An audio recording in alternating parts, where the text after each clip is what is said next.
session of our Fall Continuing Education Conference. As Liz said a little bit earlier, we really hope that at some point soon we'll be able to get together again. But in the meantime, we are really looking forward to hearing from you as we go through each of these sessions. So Madeleine, you want to go on to the next slide? And let me just introduce Madeleine. Madeleine Snow is a longtime collaborator with the Toxic Yeast Reduction Institute. She works at the Lowell Center for Sustainable Production. And she's just been a really great partner. And so she's going to be kind of moderating this whole session.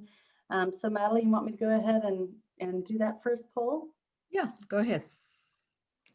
Okay, so I've just opened up a poll. So everybody who can, please make sure that you answer. We'll do it really quickly. The question is, before COVID, what kind of a priority did you place on cleaning and disinfecting your office and manufacturing spaces? So let's give it a little bit of time. We've got about 60–70% of you have answered. When we get to about 90% answer rate, I'll close it. So if you haven't done so already, go ahead and respond to that. Okay. All right, great. Thank you all. I'm going to end this and I will share the results. So it was kind of a moderate, priority for the majority of you. Very few of you only had cleaning and disinfecting your office and manufacturing spaces as a very high priority prior to COVID-19. So let's go ahead and open up the next question, which is, what priority do you anticipate putting on choosing safer cleaning and disinfecting options now?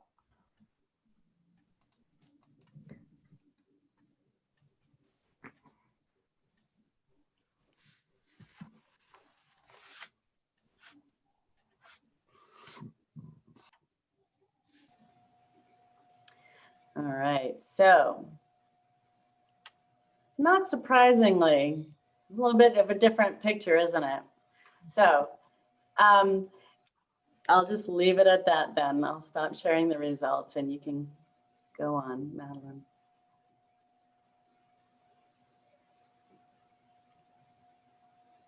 All set? You need to get rid of the poll? I thought I stopped it. Did I not stop it? You just have to exit out. Yeah, I did. You still see it? I do. You do? Does everybody? Madeleine, you may have to do it yourself. Thank you very much, Jason. Thank you. Thank you. I'm like, I'm hitting X. Good morning, everyone.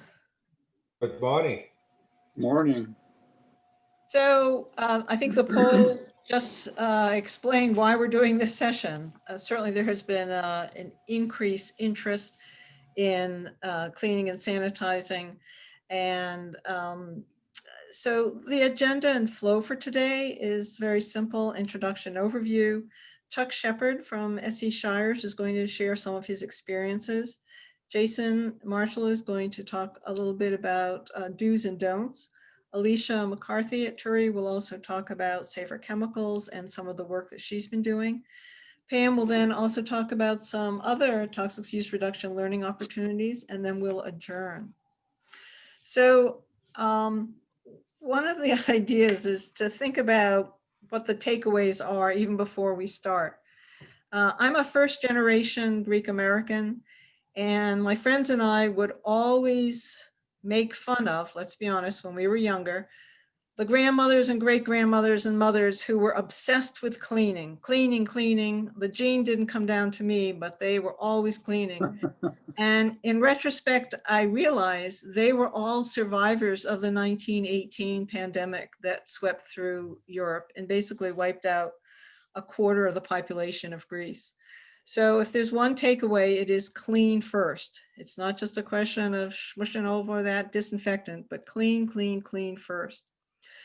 Another do is look for opportunities for toxic use reduction. They are there, but keep looking. And the other do is to ask questions. What are you or your contractors actually using right now? How are they using the products for cleaning and disinfecting? And another do is to integrate cleaning and disinfecting into quote unquote regular operations. These are not alien things, but really part of your operations, how you run your businesses, how you maintain your businesses. Don't overuse disinfectants. Spraying more and more doesn't necessarily mean you're making it any better. And don't mix products. Do know that safer options do exist, and that cleaning and hand washing are actually pollution prevention strategies. They're upstream strategies. The more you institute cleaning and hand washing as strategies, the less you have to focus on at sort of the back end. And know that TURI continues to be a leader in the growing science of cleaning and disinfecting during this pandemic. So Pam, would you like to talk about the credits? Yeah. Thanks, Madeleine. Yeah, and one other takeaway, just to kind of remind you, is that in toxic use reduction planning, you do have the option of looking at chemicals that you would not otherwise, do planning for. Those chemicals that you are using that are not reportable. And so this session really talks about that application of toxic use reduction planning. So think about that as we go through this. How are you using cleaning and disinfecting chemicals, and what are you learning here that might help you to apply toxic use reduction to that use? Think also about, taking advantage of the resource conservation option that allows you to focus on something other than a reportable chemical. So this session is approved for three credits, but in order to get that, you have to do each of these things. You have to have registered and paid for the session. So we know you've registered. I don't know if you've paid. So if you haven't, check in with Brenda Wilson about that afterwards and make sure that you're all set there. Participating in any polls or breakout room discussions for any of these sessions is also required. You really need to, be engaged in this. And then we will send you a survey after the session that just is a check on, what you got out of this session. It also gives us a chance to see, whether or not you really learned something here, which we'd love to see. It also is going to ask you for some feedback on the conference setup itself. So once you've completed those three things, you are eligible to get credit from DEP. We will issue a certificate of completion once each of those things have been completed. So just, Kate, take a look into that. So what I want to do now is I want to introduce Chuck Sheppard. And so Chuck is the Director of Safety at SE Shires, and it's a really interesting company with an interesting history. And Chuck, Madeleine, if you could, I think, move on to the next slide. Chuck, if you wouldn't mind just kind of sharing with us your story. What did you guys do at SE Shires to get back up and running after, COVID hit us all? Good morning, Pam. Thank you very much. And thank you, Madeleine. We struggled. I think we were kind of in the same boat with everybody with not knowing exactly what to do and having very little guidance to try and move forward after or during our shutdown. We relied on the CDC guidelines, the mask guidelines that were being developed, and really scrambled to comply with the mask guidelines for the phased reopening. And the other point I wanted to bring out too, during that time, well, this spring, during the shutdown and our kind of pre-opening planning, was the scarcity of resources and supplies. We needed to think about gloves, respirator cartridges, trying to find a sanitizing solution for disinfecting and trying to learn a little bit about that as we went along. The scarcity was a real problem and a real stressor for us. That has gotten better over the past several months. So we developed a plan for cleaning the building. Parts of the building get cleaned twice a day. Another kind of obstacle we had, or conundrum we had, was with all the various machines that we use and the tooling and things that are handled. Fortunately, a lot of the hand work are done with gloves, which helps with the contact surfaces, but nonetheless, we wanted to be able to disinfect. We're still struggling with the cleaning aspect prior to disinfecting, trying to work out a workable routine for that and trying to learn more about it.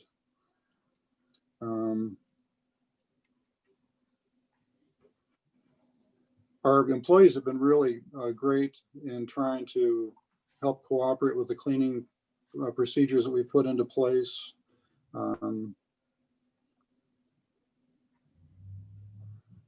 We've hired another cleaning company, so we have a professional cleaner in here once a day, and then we're cleaning the bathrooms twice a day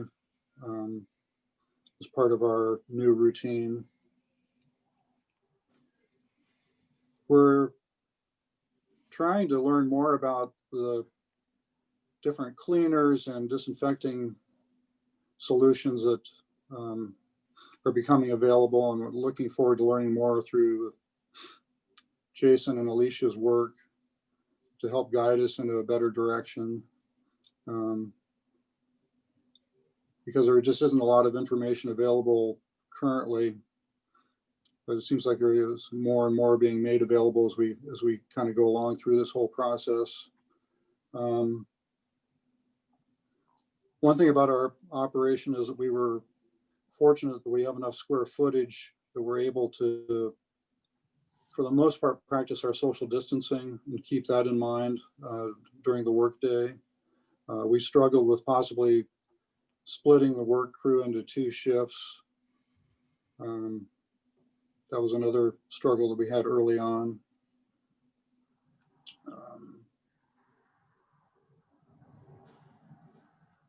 So at this point, I guess I'm looking forward to learning today more about disinfecting, and also more importantly about the importance of cleaning prior to disinfecting. And I think, Pam, that'll probably wrap that up. Yeah, that's great, Chuck. I think that your experience is probably quite similar to what other people joining us today have experienced. And really, that's one of the reasons we wanted you to kind of share what you're doing. You know, we've seen some images from your operation. And what is it that SE Shires does? Give us a little bit of background about who you are. Yes, I should have given you a little background. We make custom trumpets and trombones. We've been building custom brass instruments for 25 years. We started in my friend's basement in Medway. 24 years ago, we moved to an industrial space and actually tried to implement an aqueous cleaning setup for our finishing operation, and we were unsuccessful doing that, so we switched over to a solvent-based cleaning system. And then 3 years ago, we were running into a lot of trouble with solvents and solvent exposure and machinery that was old and decrepit.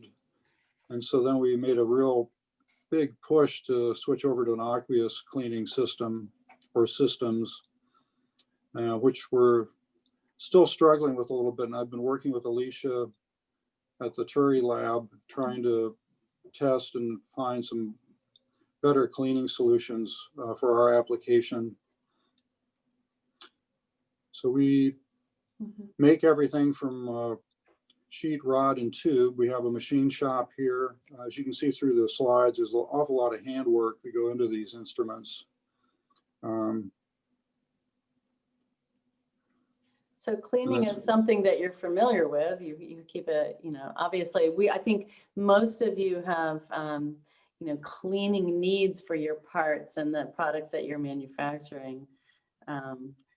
But were there any, you know, so you talked a bit about some of the challenges, you know, getting the right PPE, getting, you know, people to have the space that they needed. and following the guidelines that were available, did you feel like you were missing information as you were kind of trying to figure this out? I think we did, because we had no background, at least I had no background to draw upon, at least for the disinfecting part of things. Yeah. So it was just a lot of uncertainty. Right. Well, so hopefully today in this morning's session, we're all going to get a little bit more of an understanding of, what our options are for cleaning and in particular disinfecting for not just your office spaces, but, also your manufacturing spaces. So what I think I want to do is, thanks, Madeleine, I want to invite Jason to share his screen. And you probably all know Dr. Jason Marshall. He is the director of TURI's laboratory and has a lot of expertise in janitorial as well as industrial parts cleaning. And so Jason's going to talk a bit about what we mean by green cleaning. And then Jason, once you're done, you can go ahead and introduce Alicia, who'll talk a bit more about what we're doing in the laboratory right now. So take it away.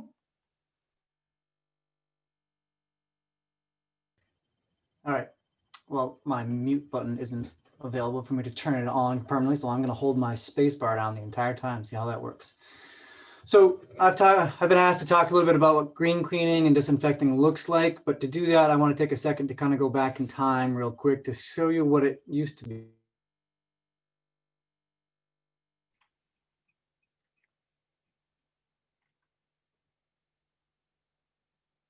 You're on mute. Yep, there, I finally found it.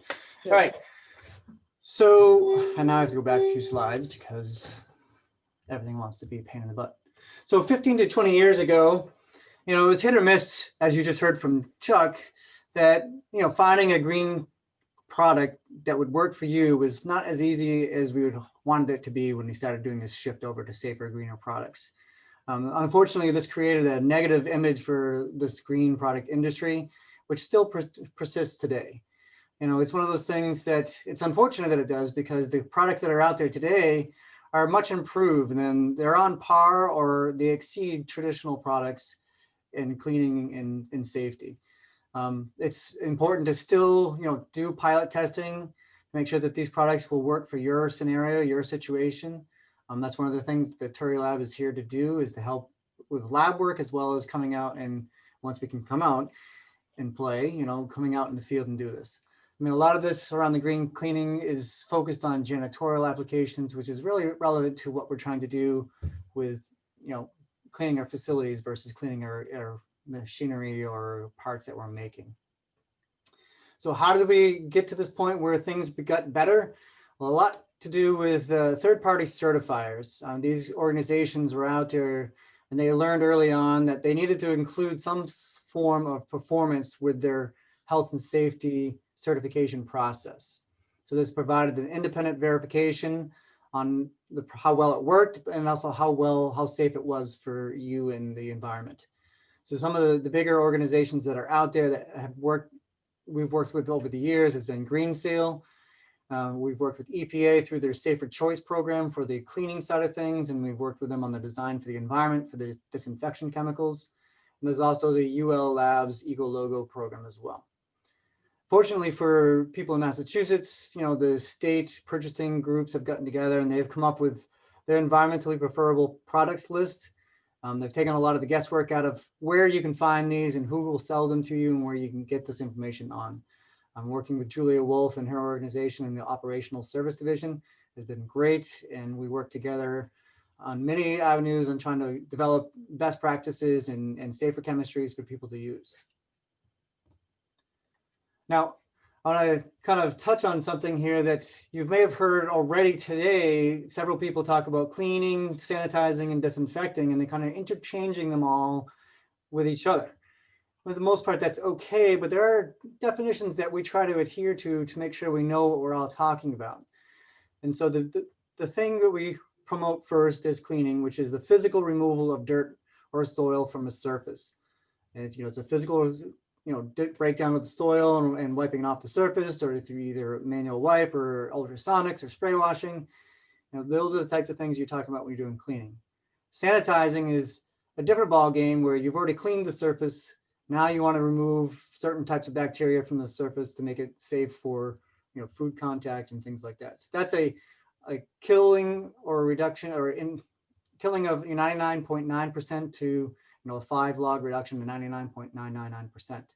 Now they can't make claims on viruses or fungi. So if you notice, I think Madeleine may have mentioned sanitizing surfaces in regards to the SARS-CoV-2. That's a term that shouldn't really necessarily apply because you're not killing the virus with the sanitizers. Now, moving on from there, you're talking about disinfecting chemicals, which comes after cleaning still. But this is where you're actually getting destruction of the microbial life, either the bacteria or the virus. It doesn't get rid of everything, but that's the next level, which is sterilization, which we don't do a lot in. There's not a lot of need to get to that point in general cleaning and disinfecting of the surfaces. Now, it's important to remember, and I think I've said this at least 3 times already, that you cannot disinfect a dirty surface.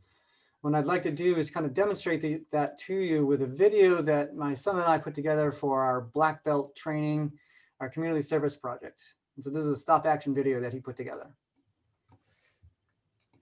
Surface before you can disinfect it, because the soils can hide the virus from the disinfecting chemicals. Let's take a look. Here's a dirty surface. What happens when we put the disinfectant into the solution and trying to kill the virus? As you can see, the virus is blocked by the dirt and cannot reach the cell. Well, let's wash the surface first using soap and water. So now that the virus is exposed, we bring in the disinfectant chemicals, and as you can see, they disrupt the cell membrane and render the virus inactive. So as you can see, you know, it's important to remove that protective layer of the dirt from the surface. We talked about the design for the environment, and they have gone through and they've identified safer active ingredients that can be used effectively on SARS-CoV-2 or related viruses, but still maintain a level of safety for those that are using it. That's not to say that that's the only list of active ingredients that are out there that could be safer than the traditional quartz and bleach products. There's also devices that you can use as well, and this is a list of those, and I'll get into some details on each of these as we go through. But a little bit more about the design for the environment criteria for antimicrobial pesticides. They're looking at, you know, the usual acute exposure. So what's the short-term exposure for the workers? They're trying to put these products into a category 3 or 4, which is on the least hazardous levels. And then they also look at the chronic exposures. You know, nothing should be surprising here what they're looking at. You know, does it cause cancer? Is it a reproductive hazard, neurotoxic? You know, those are the things that they're looking for. What they try to do is go a little bit further than just looking at the active ingredient, which some organizations have done, and they look at everything else that's in the product as well. And what they do at this point is they use their Safer Choice program, which is for cleaning products, and they apply it to all the other ingredients in the formulation for this disinfectant chemical. So they have to meet the Safer Choice for the inert ingredients, and they also have to make sure they match the criteria for the disinfecting chemical for the acute and chronic exposure.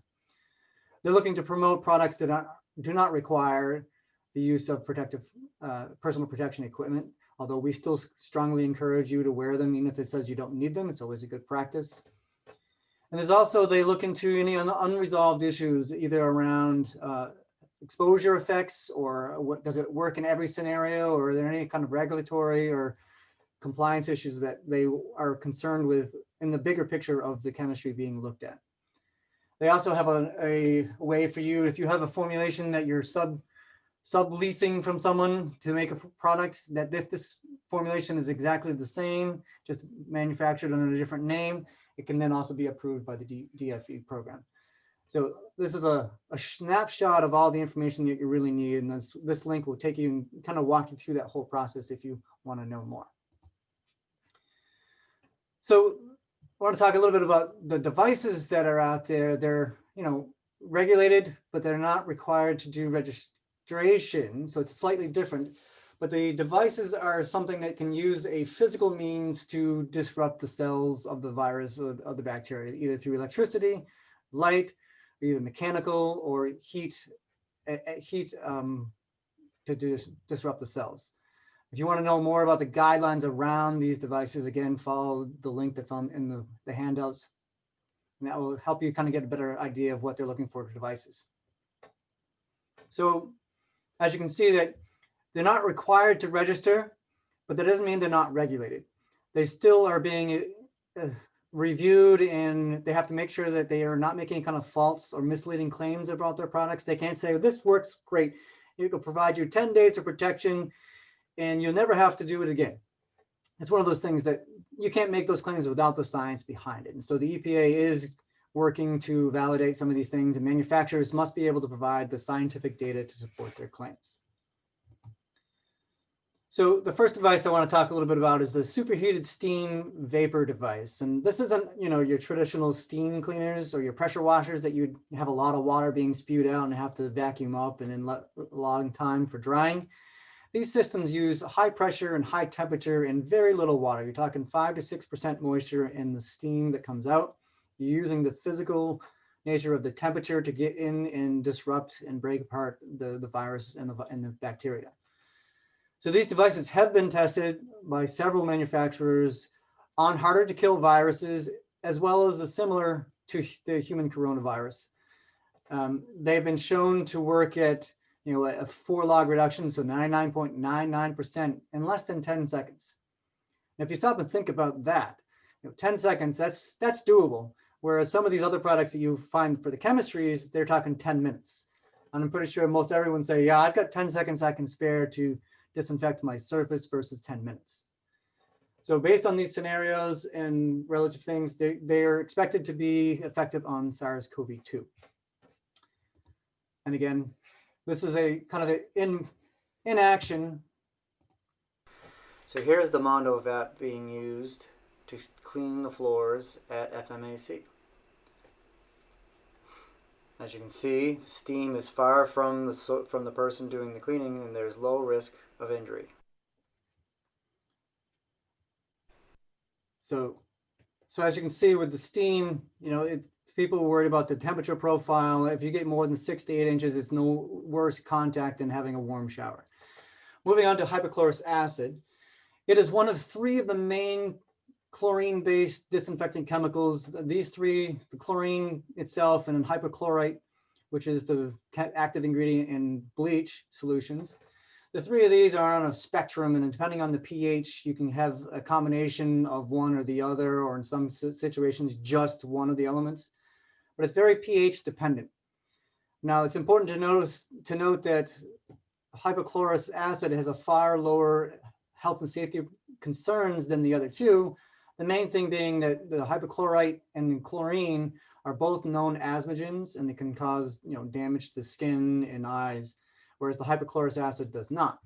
So it's important to maintain the pH of the solution in that Goldilocks zone, as you can see right here in the 4 to 6 range, where you have essentially all hypochlorous acid. There has some concern over use of these devices that are out there that even though the pH may shift slightly here and there, and you may be off-gassing chlorine, which would then cause issues around the health and safety of the asthma. So part of the work we're doing right now and the research we're doing, and Alicia will talk about this later, is about looking at the potential exposure of chlorine gas during the usage of these products. These electrolyzed water systems that are out there now, what they use is water and salt. And you use electricity to separate that into its base, sodium and chloride. And this chloride then is attracted to the water positive side of the hydrogen and oxygen, and they form the hypochlorous acid. As I had mentioned, some of these products will add an acid or a vinegar to help maintain that pH, not a peach, to make sure you're doing the hypochlorous acid. And these are some of the examples of the products that we've been evaluating in the lab right now. And if you've come across one that you don't see on this list, that doesn't mean it's not good or it doesn't work. It just means we haven't seen it or haven't got it into the lab. You can let us know if you have anything else that's out there. Just wanted to show you that some of these ones have, they add salt and vinegar. Some just add salt. Some, it depends on their technology and what they're trying to do. And we've been evaluating them in different scenarios. So you may be asking yourself, why is hypochlorous acid not on EPA's DFE list? Well, if you remember, I briefly talked about, no unresolved compliance and enforcement actions associated with this chemistry. Well, from the research that I have uncovered or I found is that the main concern is around use of chlorine in any of the three forms for treating drinking water, bodies of drinking water. So you have organic material that are in there, and the chlorine in any of the three forms that we talked about will form byproducts such as trihalomethanes, which some of them maybe have potential cancer-causing concerns. Reason why this may not necessarily apply to the electrolyzed water systems is because if you think about what you're doing is you're taking water that's already been treated, you're adding it into you're taking it from your tap, putting it into your system, and you're running through this. So the likelihood of the organic material being in the solution is very low, and any amounts of the THMs that you might produce are not going to be even recordable. But EPA is trying to do the right thing and saying, there's some concern so that we're not adding it to our list. Other organizations have added it to their safer disinfecting chemicals, such as Green Seal. It's also important to note that if you're using this solution, electrolyzed water system, the THMs, organic material, if you're using it on a dirty surface and you let it sit there for longer periods of time, that increases the chances of producing these THMs. But it's a highly unlikely scenario, but it's something worth noting that it's a concern. So next I want to talk about aqueous ozone and make sure that you realize it's not necessarily the same as the gaseous ozone that we have in the atmosphere. Aqueous ozone is generated through water and air, again through an electrical charge, and it'll form the ozone molecule, which you see in number 1 circle here. And then it comes in contact with either a soil or a virus or a bacteria, which then attacks that and disrupts the cell membrane of that. And then in the end, it reverts back to just oxygen. Now, aqueous ozone is not stable and it doesn't last for long periods of time. There are some pieces of equipment that are out there that are trying to use stabilizers, again, as a pH adjustment, to extend the activity of the ozone. But in the end, it reverts back to oxygen. So anytime the ozone comes up, people are always concerned about the exposure to the gas. And so one of the things that we'll be looking into trying to do is measuring ozone, gaseous ozone that may be off-gassing from the solution during generation. I've discussed this topic with a couple of the manufacturers, which you see on this page here, and that they have said that they've actually had their products tested and there's no recordable amounts of ozone gas coming off their system during the generation of their aqueous ozone products. So these are just 3 of the companies I've come in contact with and I've worked with in the past on the different methodologies of the handheld units. So moving on to ultraviolet light, it's been used for decades on elimination of pathogens from water-based sources as well as other places. So the question that comes up now, is it going to be effective on SARS-CoV-2? Well, it also takes the right kind of UV light and the right amount of time to render things inoperable. For UV light, there's been some work done in the UVC range. There's been testing on the 254 nanometers. As you can see, it's been used on the original SARS-CoV, the severe acute respiratory virus, as well as some of the other ones that are similar to it. And according to EPA, if it works on these, it should work on the SARS-CoV-2. It works by causing lesions in the RNA, as we talked about the virus itself. It has RNA as it's reproducing materials. Problem is, we have DNA, and which can also cause problems. So even though it may be effective in killing or inactivating the microorganisms and viruses, it can also do damage to the human cells in eyes and skin. So there's some research that's discussed and evaluating, looking at far UVC, which is a little bit further down the line, to show that it still can be effective on the virus, but it can't penetrate through the top layer of skin. So that's a promising avenue, but again, it has its limitations. So there's a lot of hope or questions around, can I use an all-purpose cleaner, not just to clean and physically remove the virus from the surface, but will this cleaning product actually render it inactive by disrupting the cell membrane? As we had mentioned, you can see on here, the enveloped membrane is the weakest link. It's a fatty layer, and these aqueous cleaners and degreasers are designed to dissolve fats and oils and greases. So the theory is that it should be able to break these down. Now, not everything works in theory as in practice. You have sometimes the chemistry, the nanosides of the virus may, surface tension may not necessarily allow for it to happen, but it's something that we're looking to validate as well in the laboratory. So there are many ways that you can apply these safer disinfecting chemicals, either through wiping or immersion of the part you want to disinfect, spray bottles, the electrostatic sprayers, foggers, and misters. But no matter how you use these chemistries, its safety will still matter. And you have to make sure you're following the recommended concentrations as well as the time you need on the surface, and ensuring you're using proper protection equipment for your workers so that no one gets exposed to chemistry that's going to cause problems. Now, it's also important, if you're looking at these electrostatic sprayers or foggers and misters, to check with the manufacturer, not of the equipment, but of the chemistry, to make sure that these chemistries have been validated for use in these devices, and that they have submitted this information to EPA to make sure that it's an approved end use for this. Because depending on how you apply to the surface, the operating conditions may change, and also the safety of the chemistry may change as well. For electrostatic sprayers, they generate a charged particle that comes out of the device, which then will stick to these surfaces. And in some cases, if it can provide non-line of sight, meaning the sides that you can't see, might be able to circle back around and be pulled back into the surface through the charge differences between the surface and the particles of the cleaning solution, of the disinfectant solution. So it can add that enhancement of delivery to ensure uniform distribution. These particles have the same charge to each other, so they kind of repel each other, and they provide a more uniform layer. So it helps to eliminate a lot of the human error around manual spraying and wiping type of processes. Unfortunately, there's limited information out there on comparing electrostatically sprayed chemistry to a conventional spray system on the inactivation of this virus.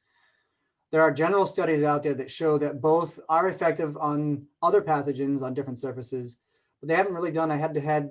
Does the delivery of the solution change, or the effectiveness change depending on the charge for this virus? What there is testing on is showing that the electrostatic sprayers can provide a more efficient delivery of the system, of the solution to the surfaces, and speeding up the application time. But it's important to note that this will only work on a pre-clean surface for two reasons. We talked about the dirt protecting it, but also with this electrostatic spray, the momentum behind the spray does not dislodge any of the soil or the bacteria from the surfaces, and it won't give you any other benefit of cleaning or disinfecting without the soil being removed. Moving on to foggers and misters. They develop, they generate small droplets that rely not on the charge that we talked about with the electrostatic sprayers, but more on the passive deposition based on direction of the spray and relying on gravity. It can result in uneven coverage, and it can also slow down your re-entry times compared to electrostatic sprayer because it's hanging out in the air a lot longer. Foggers are small. As you can see, the graph is here. I think it's you can see that the fine mist low end and the dry fog are right around where foggers are. And then the fine drizzle is about where the misters would develop. So you can see that in comparison to like a rain droplet. So there's small particles. So for the foggers, because they hang out in the air so long, there is a possible added benefit that they might be able to provide some disinfection of the virus in the air before it gets to the surface. And that's something that'd be really great if that happens, but the likelihood of the two of them crossing paths in the air is limited.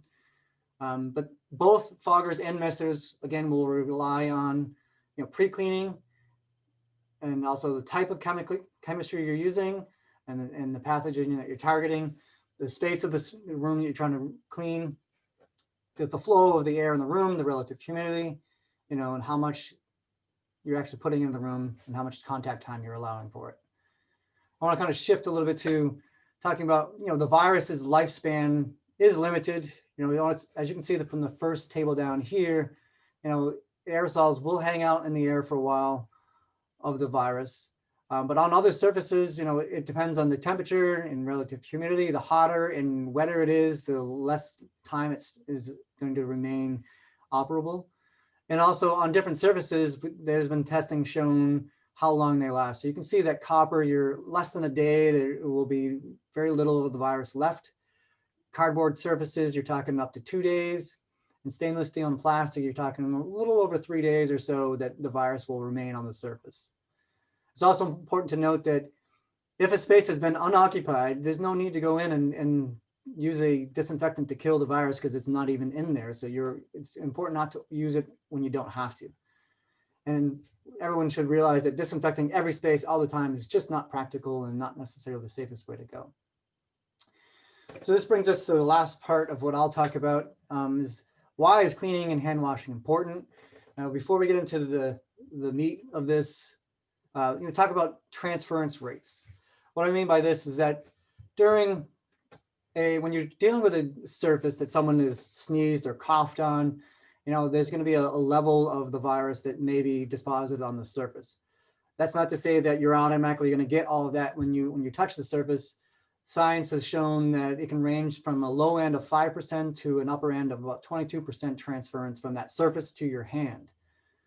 Then there's also some research that's been out there saying that when you go from touching your hand to your mouth or your eye, your nose, how much of it comes off your hand and is transferred to that other area. And I actually did a quick survey of the TURI staff 1 week to ask them how many times they touched their faces or their eyes and their nose in an hour window or so. And it's pretty amazing how much it ranged. It ranged from like 5 times an hour to 20 times an hour. And so you can imagine the more times you touch it, the more likelihood you're going to transfer stuff there. So this is just talking about transference from the hand to the face. It's also your cleaning control measures where you can get, say you do an adequate job, you get a 90% reduction of the virus.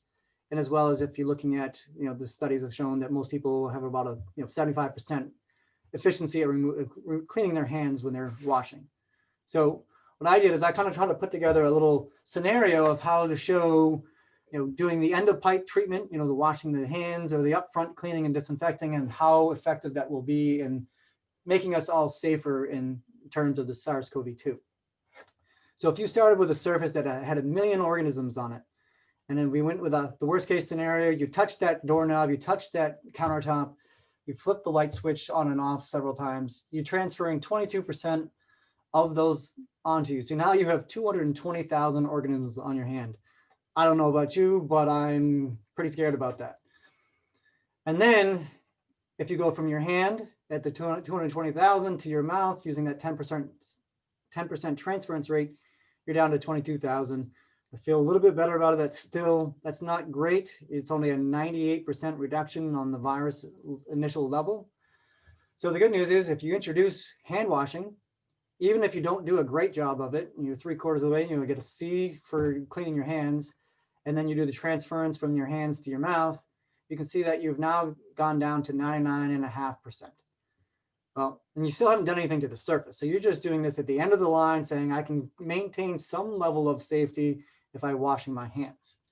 So if we introduce it in that scenario of, an A- cleaning of the room or the surface, and then you wash your hands, you can see that you're now down to a 4-log reduction, which is 99.99% elimination of the initial million that would be potentially gotten into your system. So you can see if we were just to do a low-end disinfection level along with the cleaning and disinfection, even if it's just a 99.9% elimination up front, you're now with the 90% cleaning and the 75% hand washing, you're at a 6-log reduction. So we've gone from 1 million virus organisms down to 1. So this kind of just snapshot shows you the different pathways to get to the end point. You can see that if we were just to look at, washing your hands at the end, you have some level of safety, but if you can provide a good level of cleaning and a low level of disinfection, you're going to be pretty well off ensuring that you have a safe work environment. So the good news is more often than not, you're not going to have a million virus organisms on a surface to start with. All those tests that I showed you about how long does it last on a surface, you read the articles around these things and they say, well, we oversaturated these just so we could see a difference. And more likelihood, you're going to start off in maybe a couple 100,000 organisms on the surface. So you can see every time that number decreases up front, the less likelihood of you becoming infected later on goes down. And this, what I showed you also doesn't even talk about what happens if that surface, that someone sneezed on that surface and an hour or two later, you've gone from 1 million and you're already down, logarithmic reduction, you're down to maybe 10,000 on that surface by the time you touch it. So what I'm trying to put out here, that if you can maintain good cleaning and a low level disinfection and hand washing, the surfaces that you're going to be dealing with are not going to pose the vector for the virus to infect people. That's not to say that we don't need to do cleaning and disinfecting. We need to be smart about how we're doing it and what we're doing and with what. So at this point, this is just kind of a preview of what Alicia will be talking about. And I will stop sharing my screen at this time. And then Alicia, who is going to talk about the testing that we've been doing in the laboratory around performance of these disinfectants, as well as the exposure assessments. Let's stop. Yes, and before we let Alicia start, I wanted to just share a couple of the questions that have come up. Actually, it's a first question I want to pose to you. If you don't mind. If you don't mind. Voice is really. Liz, I don't know if you're trying to say something. Hey Pam, your audio is kind of buzzy. Madeleine, can you take over? So one of the questions came up in the chat, Jason, was about, have there been any studies about sort of the overuse of sanitizers or disinfectants in terms of making viruses more viral? That I don't know if they've done. I know they've done it for bacteria. I'm not sure if it's the same, if they build up an immunity to overuse of the chemistry.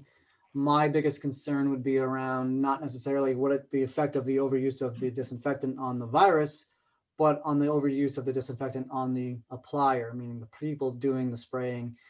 The more you use, the more likely you're going to cause health issues around the people in the facility as well. So it's important to use the right amount, right concentrations, regardless of what it does to the virus. If you use too much of it, I'm more concerned about what it does to the people in the short term. We'll have some time for some additional questions through the chat and in person, but I think if Alicia, if you're all set, we'll go ahead. Yeah, and can you hear me now? Is that better? Yes. Madeleine? Yes. Okay, yeah, I'm sorry, I don't know what happened there.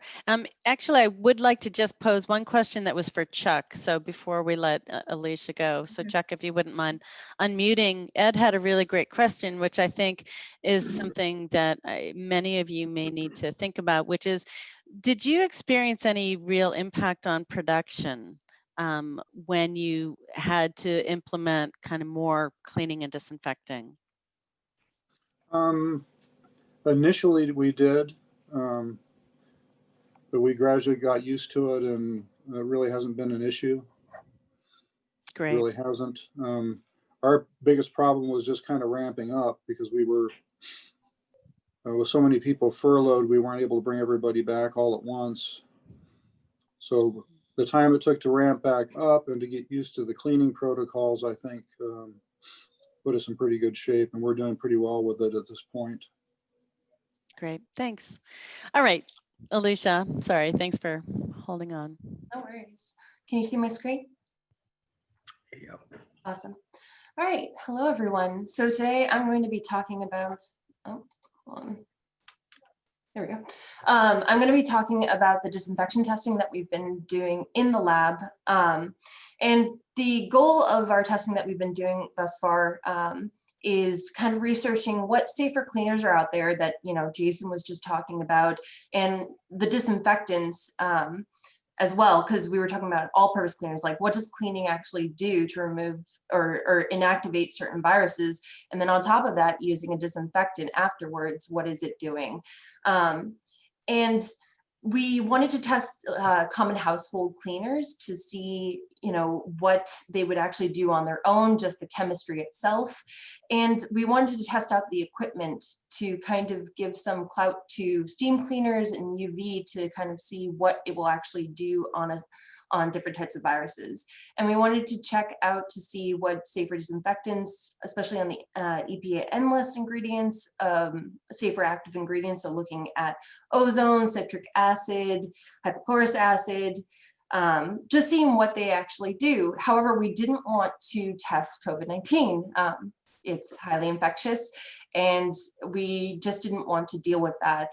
Although we have a biosafety level 2 lab, we didn't want to deal with it. So we actually looked and found a surrogate virus with the assistance of Dr. Nancy Goodyear, and we're using MS2 bacteriophage, which I'm going to quickly talk to you about.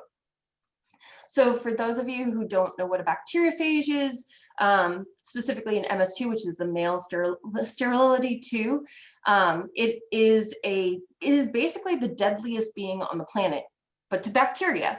It kills hundreds of thousands of bacteria every second, and it's on us, it's around us. But it's so specific as to what it kills. It requires a bacterial host, and to give you an idea of how specific it needs to be able to infect something, specifically a bacteria, this one in particular needs a male with the strain 15597. So it's very specific, and it's a small non-enveloped virus, and it's a biosafety level 1, which is nice for us because it's non-infectious, it's low risk to us, so we can use it without having the fear of one of our workers here getting infected. And what's nice about these types of microbes is that you don't need a mammalian host to be able to look at results, which can take a long time and can be really expensive. So it's a really cost-effective way to get quick results within 24 hours, depending on how your run actually goes. And I actually have a photo of what we count, which is actually on the plate. So the cloudiness is actually E. coli. So that's the E. coli that we put on there. And the dots that you see are the bacteriophage. So that's actually what we count. So these are positive plates. So that's a 1-to-1. And that's actually what the bacteriophage looks like. So you can kind of see already it's different than COVID-19. It doesn't have that lipid bilayer that we've seen. It is just the virus. So why are we using a surrogate that isn't an envelope virus? Well, one, it was easily to be able to obtain, and two, it's actually more difficult to kill than COVID-19.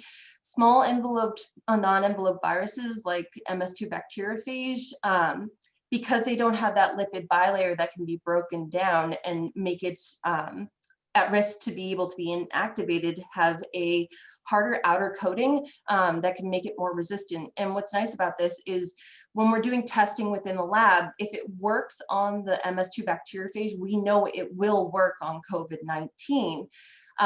Just because it doesn't work on inactivating MS2 bacteriophage, it doesn't mean that it doesn't actually work on killing COVID. It's just we'd have to do further testing on something that's more easily killed, that is an enveloped virus like COVID-19. And we're in the process of looking for a surrogate that would be a enveloped virus.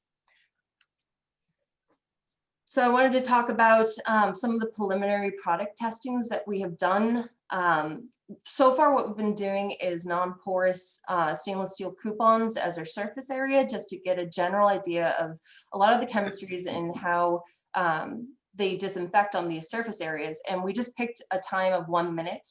A lot of the disinfectants that are out there, have different dwell times, as Jason was talking about. And like hypochlorous acid is 10 minutes listed on there.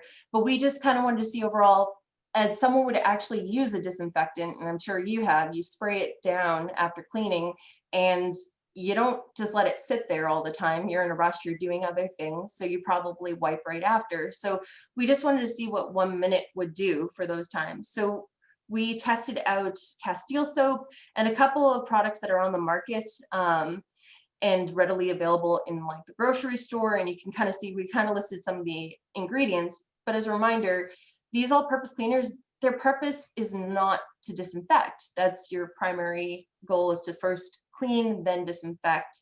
But we wanted to see what they would do. One of the products, which was the multi-purpose cleaner product, number 2, it did have a quat in it.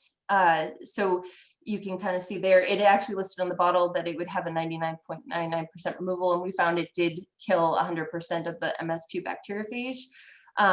But what we were finding was like even the all-purpose cleaner product number 3 had the same log kill. And as just an all-purpose cleaner, your first round of cleaning the surface area, you could potentially get rid of 68% or inactivate 68% of the virus, not on top of then disinfecting.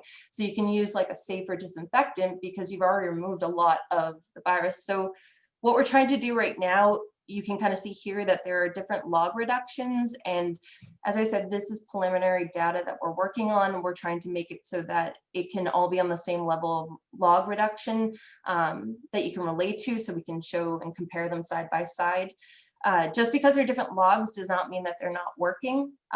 It just means that there was a different load amount that maybe when we were applying the virus to be able to get ready for a testing run, that there was either less of it at that time when we applied it or more. So we're working on that right now. And then we also started testing some of the other products and devices so far, and a lot of these were log 6, which Jason was talking about, which is the 99.99% removal. And we were testing it on different ECA products. We tested bleach just to kind of compare to it, and we did both a 1-minute contact time and a 30-second contact time just to compare, because we had done steam cleaning before a lot of this at 30 seconds. So we wanted to show you what bleach would do at 30 seconds at the 0.1%, 1,000 ppm, which is what the CDC recommends for bleach, specifically for 6% on COVID-19. So you can kind of see right here, steam cleaning at the same contact time, they both kill off the MS2 bacteriophage within 30 seconds. So we're seeing that these products and devices are working, and they're working as well as some of the ones that are less preferred for safer ingredients. So there are options out for you to look at, and we really want to continue kind of exploring and seeing how we can provide this information that may be lacking online for you to see how efficient it is, and also to see how in real world application, you're not going to be waiting those 10 minutes. What can you do to ensure that you're still keeping your area disinfectant as needed and keeping yourself safe while using safer active ingredients or devices? So we also wanted to look at ECA products to look at the chlorine levels within the water, what they were generating, and also the pH level. For ECA products, when it is producing either hypochlorous acid or a mixture of hypochlorous acid and sodium hydroxide, or sodium hydroxide, it's really dependent on pH. So we ended up using these 2 instruments in case if you guys were curious about it. We also looked at air measurements too. We used a glove box that we already had and enclosed it, and did measurements to ensure that we were always keeping the measurement tool at all times in the same area. But we kind of wanted to get a general idea of, could we measure it? Is this a good way of being able to figure out the air monitoring of these different types of ECA products? So we did a 2-minute spray in the space that was enclosed, and we actually timed to see, one, if after initially after spraying, were we getting anything? And if we did get any high readings of chlorine, how long did it take for it to get back down to 0 ppm within an enclosed space? So we looked, just as a reminder, that ECA products, devices, some of them have all different methods of being able to prepare your solution. So Force of Nature, for example, has a capsule that you buy that is a set amount of what's in there, and you're putting it into the actual device. Some other products have you actually take a scoop and scoop salt into and put it into the water source before generating the solution, or it could be a mixture of salt and vinegar. Other ones may have a packet solution that's ready for you, that's a big packet. So we wanted to look at, what are we seeing for total chlorine ranges within water, and also pH levels when you're using a device properly, and also potentially if you use it improperly. Sometimes people think more is better. So like the scoops, they're like, oh, hey, 1 scoop is probably really good. I should maybe do another scoop. Two scoops of salt is probably better than 1. But what we were actually finding was the moment that you add potentially 2 scoops of salt, you could be generating sodium hypochlorite bleach, which then you're not even using it properly and getting the hypochlorous acid that you want. We were finding too that if people didn't want to wait the full 6 minutes or 8 minutes for generating the actual solution, what would happen if they shut it off halfway, for example? What would you end up getting? And we found that it was still generating hypochlorous acid, for example, for ECA device 1. But just to kind of give you an idea, I know it's a lot of information all at once, but it really shows the variance between these types of devices if you don't use them properly to vendor specifications of how they want you to use them, and also for user error. One interesting thing that we did find was even in an enclosed space, after opening the glove box door too, just to see how long it would take for the 0 ppm, was the highest had to have been an ECA device. But it was for industrial level, so or more for like larger batches, and it came with a packet, and it was generating around 1,000, 1,200 ppm for total chlorine, but it was still making hypochlorous acid. But that was the only one that we had a really high reading of 1.5 to 2.8 ppm, and that lasted about 3 minutes. After spraying, and then it went down to 0 ppm after 3 minutes. But really, we didn't find, even when spraying and generating, especially ones that were enclosed, we didn't see any air measurements for chlorine. So we really didn't see any risk at that time when we were measuring it. And to kind of give you an idea of what these types of devices were potentially generating, I wanted to show you again the slide on how pH kind of can play a role with generating either hypochlorous acid or sodium hypochlorite. And, these ones, depending on, like, again, how you're using it, you could be making, bleach instead of the hypochlorous acid, to which is what your main goal is. And you just need to be careful of that and think about how you're using it, and also just just finding which device is right for you. We're finding a lot of the ones that have more set amounts, especially for like the capsules or the packets, generally make more hypochlorous acid than the risk of making sodium hypochlorite. So next steps with testing, like I said, this is very preliminary. We have just gotten our disinfection lab up and running. For the past couple of months, we've been working on this.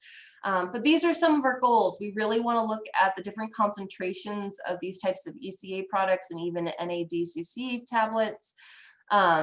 We want to look at different applications, and we also want to look at dwell time and user error. And another thing we also want to look at too, maybe later on, and this might be more of a phase 3, is looking at soil loading. What happens if you don't clean first and then you disinfect? Are you actually reaching the virus? But we're really interested in looking at phase 2 as well, of the different devices and active ingredients, and just giving you guys a wide range of different products that are out there that are currently available that you can look at. And that way, when you're looking at options for safer cleaners and disinfectants, you have that data testing, which is kind of lacking, I think, right now. We really don't have that real world user information. So, yeah. So I wanted to kind of open it up more. Our presentation, I feel like on this side, was more about figuring out what your needs are, what you would like to see tested, and also what issues you're running into. And Pam, I figured, how would you like to go about kind of asking these questions, or have people Yeah, no, I think that's great. So why don't we ask if people can raise their hands?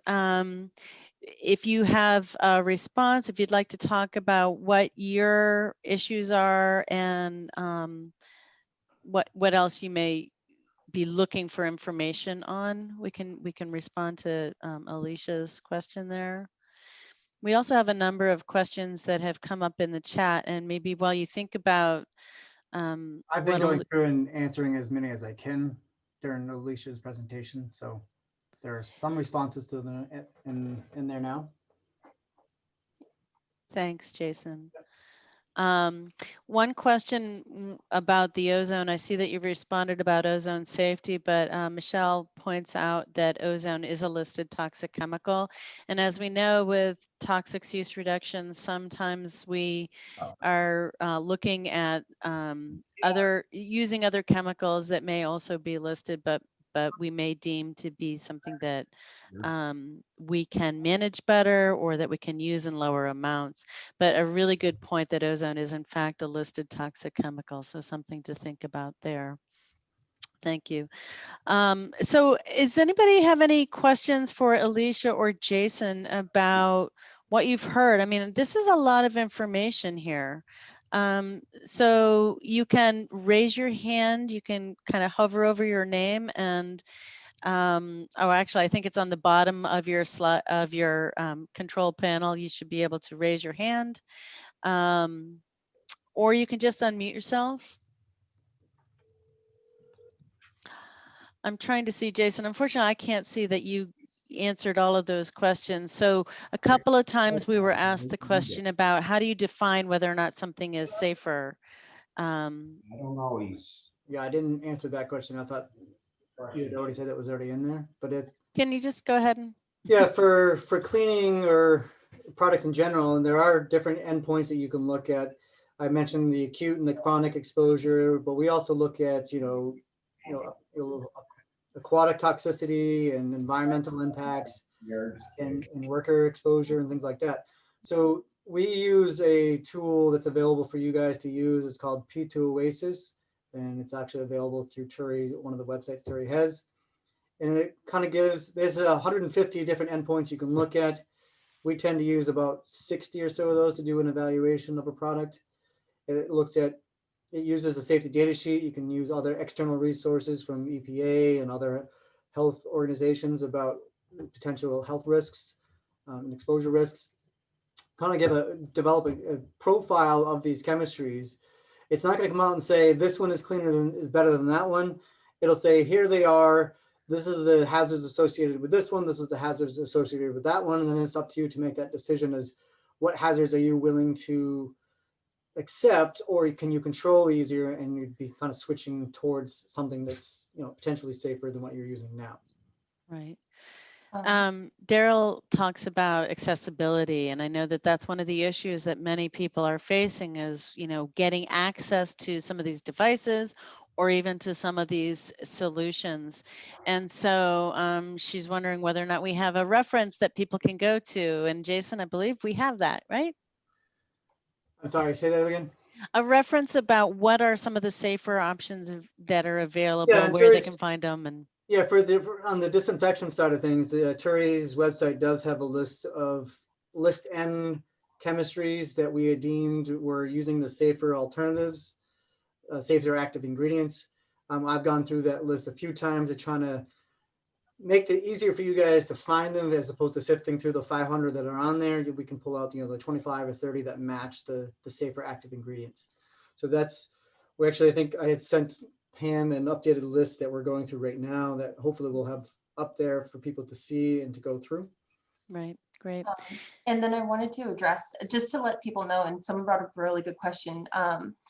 They were asking about vinegar and mixing with bleach. Never do that. It does create a chlorine gas that is deadly. And we actually have some really good resources on the TURI website that talk about mixing certain chemicals and the risks involved with them. Bleach is really reactive, and you do not want to mix them with other types of chemicals. And that's also another resource on TURI's website is what's top chemicals that are out there, cleaning products that you shouldn't mix together. One question I had, this is Jess King, sorry. I just have Thanks. seen a lot of things, right? Everyone is coming up with a new cleaner these days or a new disinfectant. I'm wondering if TURI has looked at those things, like you see them most often, I think, at like gyms now, that over the door handle or the surface, those antimicrobial is supposed to kill the germs when you touch them. Yeah, Is that so something we've looked at the effectiveness of? it's on our radar. It's definitely stuff things we've been looking at. We have not tested those for performance. We are looking at some probiotic barrier type of solutions that you can apply that will do the same idea. But when the research that I've been doing, and actually one night I was watching TV with my son, and this is just after we finished our videos that we were working on. And he said, "Dad, you see that product they just talked about, the Microban 24? What do you think? Do you think it'll work?" So based on that, I did a little research on some of those. And if you read some of those things that say, oh, it provides 24 hours of protection, sometimes it's 24 hours for the bacteria, but not for viruses. And then also other ones that are like the Microban, there's also the Nano Shield that we've looked at. It says that it'll only be effective at disrupting the viruses and the bacteria if it's clean. So if you have one of these sleeves that you put on there and they're still not cleaning the door handle or the light switch or wherever these things are found, the virus and the bacteria can just land on top of the dirt and not be broken down by the active ingredient in the barrier. So what it can do is eliminate the need to spray a disinfectant after you clean the surface. It still does not replace the need to clean the surfaces. And hopefully people will realize that step still is necessary to maintain a proper facility. Great. Yeah, I'm sure that's not actually communicated, right? Oh, Their I know it's advertisements not. are, you put this on your door handle and you never have to wash them again. Exactly. Yeah, I don't think there's a magic silver bullet here. Daniel asks about what disinfectants would you recommend for HMI or touch screens that will not damage those surfaces? Yeah. And that's a really good question. That's a touchy subject. Yeah, jokes. That's one of those things. You're going to want to check with the manufacturer of the phones or the devices, and more often than not, they're recommending some kind of alcohol wipe type of solution. You have to be careful of any other thing else you use on there. They may start to etch the glass, or if it's plastic, may kind of smoke the plastic and make it so you can't see what's on there. If you have to, if you think it's been contaminated, wipe it down with a microfiber towel. And if you can be separated from your device, you saw some of those time periods of how long the virus may last on a surface. You can set it aside for a couple of days and not touch it. The likelihood of the virus still being, viable goes way down.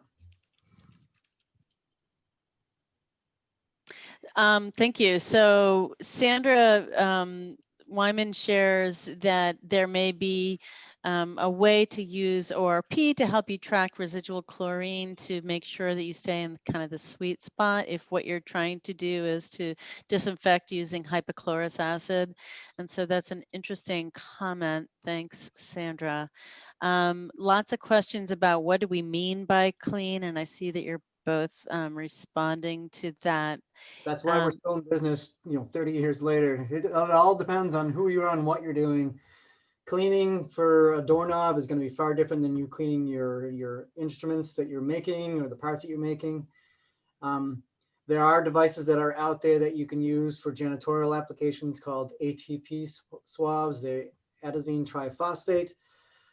That will not work to tell you if you've removed the virus from the surface, because the virus technically isn't alive and you can't kill it. If you've noticed, we're trying to say inoperable or inactive when we talk about killing off the viruses. But it may be a surrogate to say, if I get to this level of clean of my ATP swabs, what is the likelihood that the virus got left behind? So you can't quite use those to say, I'm virus free on the surface. You'd actually have to do plate counting with a microbiology lab. We also found too, in one of our previous studies for a brewery alternatives assessment, was that ATP swabs, depending on the type of disinfectant that you're using, can interfere with the results as well. So like Jason said, that might not be the best method afterwards to verify that it's gone. If you read from any of the disinfectant chemical products, you know, the reason why you have to follow these guidelines for the concentration and the contact times is because there is no real easy way to determine if you've killed off what you're trying to kill off. But they've proven through lab research and testing that this will work if you follow these instructions. And the premise is, if you follow these guidelines to the T, you know, you're going to be guaranteed, or not guaranteed, but you're going to, you know, feel safe enough that you've done what you're supposed to have done with that product. If you go outside of those parameters, you can't guarantee that you've gotten what you've done to the surface. And I think also someone had asked a question of like how often or what you should be like touching or like disinfecting after touching. From our time in the lab, because we kind of had to generate our own protocols, and like you guys, it was something new for us. And I feel like everyone went overkill on being like, oh my God, I have to clean and disinfect everything. And as we went through, we found that we didn't touch as much as we needed to, and especially in isolation. It may be different in your own situations, but think about common areas like Jason was saying that are commonly touched. Like we just do doorknobs for the most part because we know we're wearing masks and gloves for a majority of the time that we're in the lab anyways. So there is no need for us to constantly disinfect every single surface area. Unless if we're outside of the lab, and now we could think about what are common things if we're not wearing we are wearing a mask, but if we're not wearing gloves, what would we commonly touch? So it just kind of think about that, because I think it would alleviate a lot of stress as well on everyone's part, to not feel like they have to get every single nook and cranny. Great. So lots of really interesting questions. Again, you know, a suggestion of possibly using a fluorescent or black light to help you see if there's any remaining bacteria or virus on a surface. Thoughts on that? I'm sorry, I was reading the next one on there. So you asked about the black light on it. Yeah, I mean, it's something like it's possible, but from our experience, there's not a lot of people who really want to add something to the surface to determine if they've cleaned the surface. It's one of those things, if they fluoresce naturally, some of them will, you can do it that way, but it's, you know, thinking about adding yet another thing that has to be cleaned off later on is something to be concerned with. Great. Let's see. So Deborah is asking about hand sanitizers and is concerned about, you know, dermal exposure to alcohols and it's a great earlier. point. It's one of those things that we always recommend when in doubt, go use soap and water.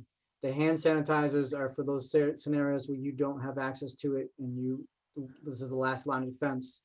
You know, you can do it. Yes.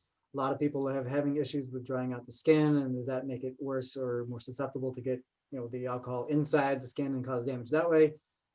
It's one of those balancing acts. You got to figure out what's going to be best for the scenario you're in. Right. And then here's some more just comments about the contact time. And I just want to kind of reemphasize that.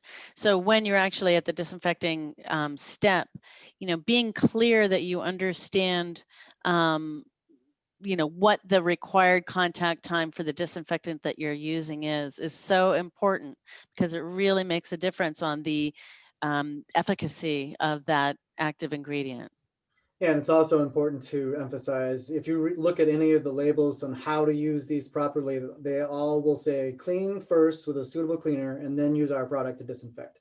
So it's that two-step process. There's no real way to get around it. I mean, there may be a scenario here and there where you might be able to find something that does both at the same time. Highly unlikely.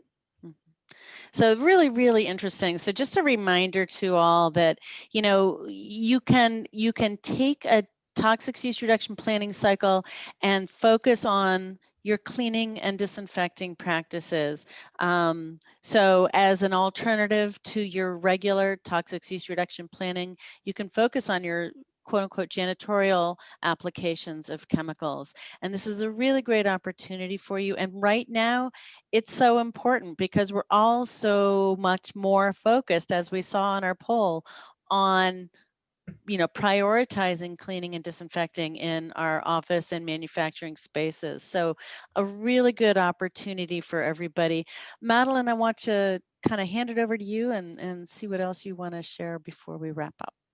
Okay, so I'm looking for 87 or maybe at least 80 responses in the chat to my question.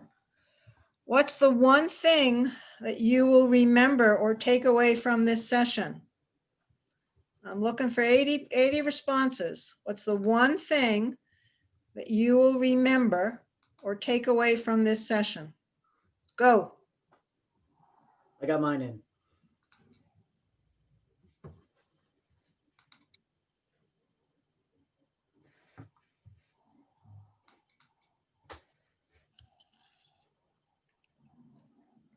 I actually can't see the numbers. How are we doing, Pam? Well, they're coming in fast and furious, and I can't see the numbers, but I see lots of clean first. Good job. Contact time. Good job. That there is reductions that are available. Differences between cleaning and sanitizing and disinfecting. That TURI has products or has reviewed the list, the end list, and has information available for us.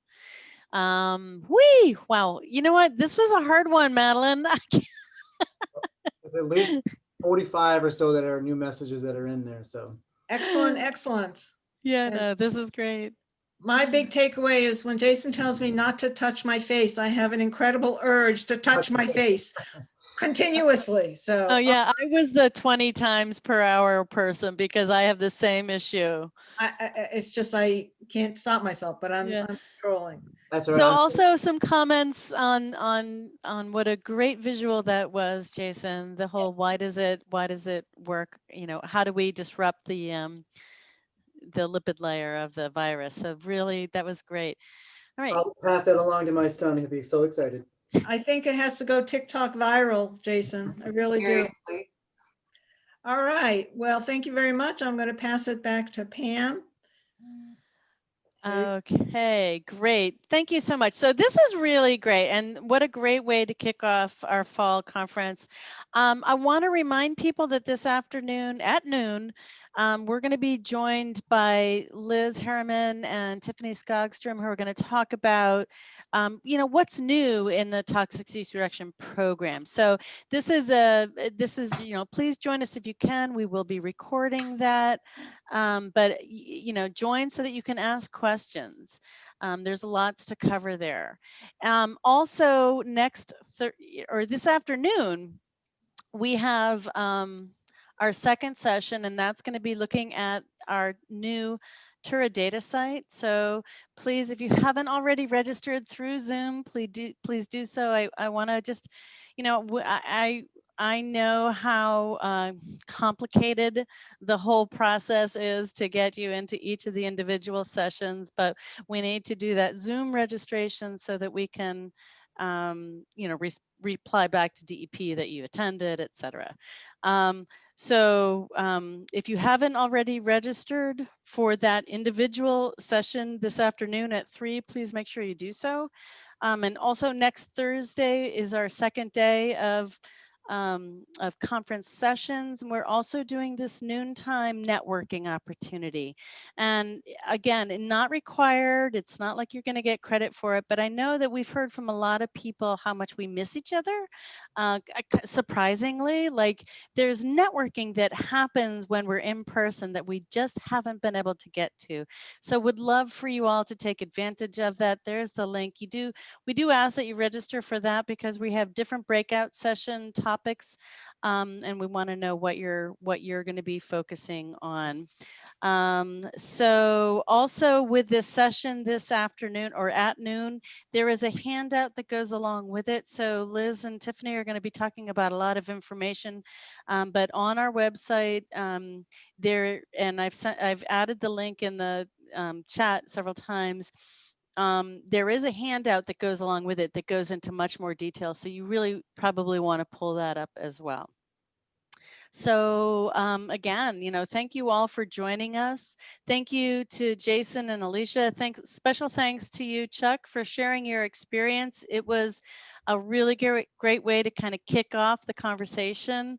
I know we're all dealing with this in our own ways. And so, we really want to encourage everybody to feel free to reach out to the TURI Lab for assistance. Of course, reach out to OTA for assistance. Reach out to each other for assistance and ideas. Any other final thoughts there, Madeleine?